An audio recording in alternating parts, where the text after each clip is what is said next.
Eu sou aqui, como os senhores veem, um sapo de fora. Mas, mesmo assim, eu queria dizer algumas coisas. Primeira coisa, eu gostaria de lembrar ao Hélio Doyle que, na verdade, nós temos partidos políticos, sim, no Brasil. Nós temos 2 partidos. E eles foram nominados, vamos dizer assim, por Barbosa Lima Sobrinho.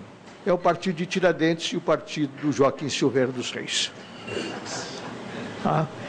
Nessa situação, nós todos aqui fazemos parte de um dos partidos, suponho eu, partido de Tiradentes. Outra coisa que me chamou a atenção é o problema do Beto falando sobre o nacionalismo. Há uma frase do Toynbee muito interessante, que ele falando sobre o século XX, ele diz assim: a ideologia do século XX é o nacionalismo. E é o nacionalismo. Se nós formos verificar todas as revoluções que houve no século XX, todos os movimentos foram movimentos nacionalistas. Alguns para o bem, outros para o mal. Quer dizer, o nacionalismo é uma ideia fortíssima e poderosa e positiva até certo limite. Quer dizer, quando você ultrapassa esse limite, como Hitler fez, quando você quer que o mundo seja a sua nação, aí nós somos perdidos. Agora, quando cada um defende a sua nação, tudo bem. Quando você não quer a expansão de sua nação, isso é realmente positivo. Porque a nação, de certa forma, é a projeção da personalidade e da família. A nação é um conjunto de coisas. E como dizia, como explicava melhor ainda Renan, ele diz que a nação, ou a pátria, é a solidariedade de todos os dias. A nação é um ato cotidiano. E ela se expressa na solidariedade, quer dizer, é um conjunto de pessoas que pensa mais ou menos a mesma coisa, que fala a mesma língua, que tem crenças mais ou menos comuns, que tem aspirações mais ou menos comuns. E isso, você vai ver que todos os povos são iguais, mas todos os povos são diferentes. Eles são iguais nesse sentimento, mas na expressão desse sentimento, eles são diferentes. E, por isso, eu sou um pouco otimista. Eu devo dizer a vocês que eu sou um pouco otimista, porque eu não acredito que a espécie humana vá suicidar-se, embora muitos pensem nisso. Mas eu não acredito. Eu acho que ela terá condições de reagir e permanecer como a principal expressão da natureza, como vem sendo desde que o mundo é mundo, desde que o primeiro ser humano comunicou-se com o outro, disse alguma coisa para o outro. Nós somos uma espécie dominante na Terra e temos que ter a certeza disso. Mas também não podemos esquecer que nós somos bichos, não? E que temos todos os nossos condicionamentos de bichos. Entre eles é que nós precisamos comer todo dia, não? Precisamos descansar todo dia, precisamos amar todos os dias, se for possível, não? Bom, então, a partir disso, eu acho que nós estamos vivendo no Brasil uma situação muito curiosa. Primeiro, porque a crise não é brasileira. Nós estamos vivendo uma crise do mundo. Essa história de que realmente nós não temos mais líderes. Acabaram-se os líderes. Qual é a grande força dos Estados Unidos? Os Estados Unidos têm líderes fracos e instituições fortes. Não podemos negar a força das instituições americanas. Agora, os líderes são fracos. Se dizia nos Estados Unidos, sempre se disse que você pode botar um macaco na Casa Branca. Agora, você não pode exagerar e botar um macaco louco, como foi o Bush. Mas um macaco normal, você pode botar que as coisas funcionam, porque as instituições são realmente fortes. No Brasil, as nossas instituições são fraquíssimas, são fragilíssimas. Eu estou sentindo isso agora. E por que são fragilíssimas? Porque nós temos uma república muito estranha. Nós temos uma república que não tem... Primeiro, nós não temos separação clara dos poderes. E ainda hoje, eu publiquei um texto ontem no Jornal do Brasil sobre essa crise, que eu dei o título de Gilmar não é o Supremo. senhor Gilmar Mendes está tão claro para qualquer repórter de polícia, não precisa ser um analista político, não. Qualquer repórter de polícia que sabe deduzir as informações, está claro que o senhor Gilmar Mendes está diante de uma possibilidade de uma grave acusação contra a sua personalidade, a sua atitude, a sua conduta, como membro do Supremo Tribunal Federal. E está fazendo, o que eu disse até no artigo, está fazendo o que o fazendeiro faz para proteger os seus pastos, fazendo um aceiro, para que o fogo não o pegue. Mas eu acho que já não tem mais jeito. As próprias manifestações dele, ele está se enrolando, está se metendo nisso. Agora, a quem nós devemos isso? Nós devemos a um sistema muito curioso, é que nós não temos aqui, como o sistema de eleição, de nomeação é o mesmo, nos Estados Unidos como aqui. Mas nos Estados Unidos há um período de grande exposição do candidato. O sujeito não vai ser aprovado, não vai ser e alguns já foram chumbados lá nos Estados Unidos, aqui nunca. Mas você não vai levar à votação no Senado um nome do sujeito sem que o sujeito seja muito escrutinado pela imprensa e pela opinião pública. Aqui no Brasil, não. O presidente indica, 3 dias depois o Senado se reúne na Comissão de Relações Exteriores, faz a sabatina e vai para o plenário. Bom, quando o senhor Gilmar Mendes foi indicado, houve uma pressão fortíssima do Fernando Henrique para que ele fosse aprovado imediatamente. As razões do Fernando Henrique, também qualquer repórter de polícia pode descobrir, mas eu não quero entrar nelas neste momento. O fato é que, naquele momento, não faltou quem advertisse que era um erro. O Dalmo Dallari advertiu com argumentos até de ordem mais jurídica e tal. Eu escrevi no mesmo dia um artigo no Correio Brasiliense dizendo que não podia ser. E dizendo por quê. Primeiro o seguinte, e eu ia muito simples, quer dizer, ele não tinha, a meu ver, títulos, nem acadêmicos, nem de vida, para ser membro do Supremo Tribunal Federal. O fato de ter frequentado uma universidade estrangeira não faz ninguém um jurista de primeira qualidade. E o juiz não é simplesmente um jurista. Aí é que está um equívoco enorme. Você não nomeia só um jurista, você nomeia uma personalidade. Você nomeia alguém para ser juiz. Alguém. Não uma pessoa que tem um brilhante currículo acadêmico. Isso não significa que ele vai aplicar bem a justiça. O senhor Gilmar Mendes não tinha, a meu ver. Bom, e nós estamos vendo aí.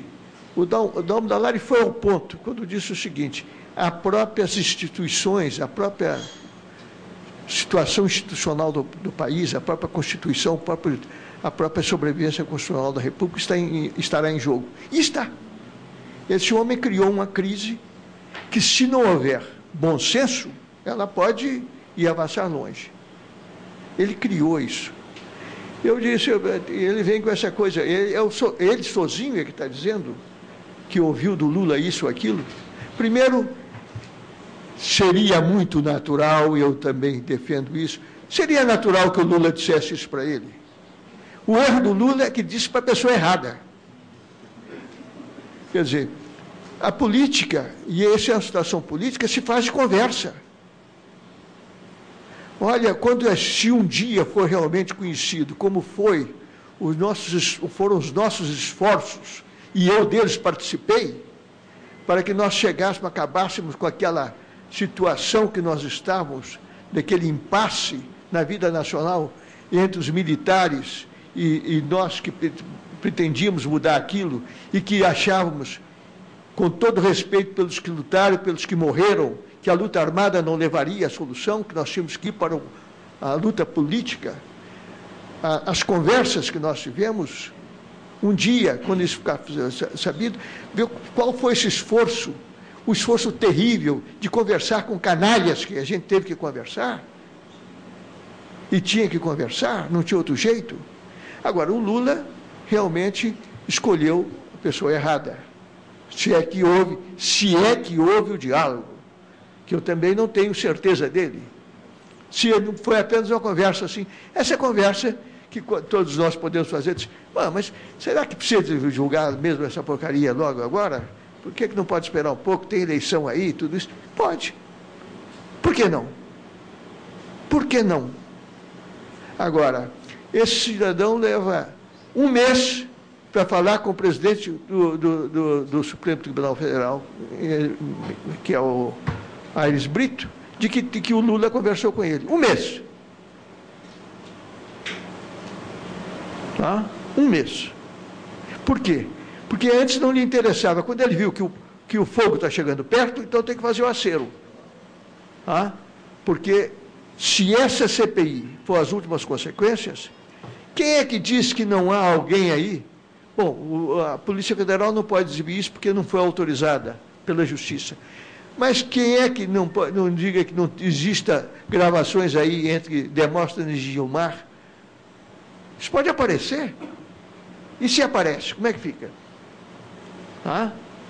Quer dizer, o fato é que essa situação, nós temos a situação nacional muito complicada pelo fato de que não temos estruturas certas, não temos divisão clara dos três poderes da República. Nós precisamos realmente ter essa divisão clara. Poderíamos chegar a ela sem necessidade de uma nova Constituinte. É só respeitar o que a Constituição diz, que os poderes são independentes. E depender, aí sim, do bom senso do Senado e da Presidência da República. A Presidência da República vai haver vaga no Supremo em setembro. Por que não em julho a Presidente da República não coloca o nome que ela quer para ser candidato? Para que o Senado para que o Senado tenha tempo de examinar bem a pessoa que vai ser escolhida, para que a opinião pública tenha tempo de discutir a personalidade das pessoas. Isso é preciso. Tá? Não é de um dia para o outro. Porque, normalmente, esses juízes não são homens conhecidos da opinião pública em geral. A magistratura é uma coisa que se exerce sem essa presença da imprensa, sem discussão do que o sujeito faz ou não faz. Eu quero só dizer o seguinte, que eu acho, primeiro o seguinte, eu tenho o maior respeito por Vargas, eu queria lembrar só duas coisas aí, você falou de Getúlio, duas coisas. Uma delas, se o Getúlio, com todo o mal que foi o Estado Novo, se o Getúlio não tivesse dado o golpe em 11 de novembro, o senhor Plínio Salgado teria sido eleito presidente da República em maio de 38. Ele seria eleito. Eu pergunto aos senhores, como é que seria a história do Brasil hoje? Como é que teria sido a história? Mais ainda, como é que teria sido a história? É uma coisa que a gente esquece. Isso é um depoimento que eu queria dar. O outro depoimento sobre Getúlio é o seguinte, que esse eu, de certa forma, até assisti, no dia 12 de agosto, 12 para 13 de agosto, Getúlio passou a noite em Minas. E Tancredo e Juscelino propuseram a ele que ele transferisse a sede da República para Belo Horizonte. E que, então, de lá, ele passasse a governar e chefiasse a resistência contra a República do Galeão. Eu devo lembrar as coisas que as pessoas não se lembram. Naquele momento, a correlação de forças militares era favorável a Getúlio. O governo do Rio Grande do Sul, primeiro, o seguinte, as polícias militares eram realmente pequenos exércitos, eram exércitos poderosos. Nós contávamos com a Polícia Militar de Minas, contávamos com a Polícia Militar do Rio Grande do Sul, que o governador do Rio Grande do Sul era Ernesto Dornelles, primo do Getúlio. Nós contávamos com o Goiás, que era Pedro Ludovico. Contávamos com Pernambuco, com Etelvino Lins. Contávamos com o Rio de Janeiro, com Amaral Peixoto. Eu pergunto aos senhores, por que não houve essa resistência? Por que o Getúlio não quis? O Getúlio não quis. O Getúlio temia que houvesse uma intervenção americana aqui, como houve na Coreia. É claro que os Estados Unidos eram muito mais importantes, o Brasil era muito mais importante para os Estados Unidos do que a Coreia. E ele temeu que isso ocorresse. A mesma coisa que, a meu juízo, ocorreu com Jango em 64. Quer dizer, foi uma visão histórica, estratégico-histórica do seguinte: nós podemos enfrentar um golpista interno, não podemos inventar uma intervenção estrangeira tão poderosa. Foi um erro? Não sei. Foi certo ou errado? Eu não sei. História, a gente não pode dizer a história seria assim se houvesse isso, se fosse aquilo. A história é uma sucessão de erros e de acertos. Você nunca sabe quando a história acerta, quando ela erra. De qualquer maneira, a história, como diz Marcuse, é a realização do possível no interior do necessário. Então, nós vamos tentando realizar o possível aí no interior do necessário. O necessário, nós sabemos, é uma sociedade justa, igualitária, é o socialismo, é tudo aquilo que nós sonhamos. Agora, isso é o necessário. O possível é que nós estamos fazendo, vamos continuar fazendo, não tem outro jeito.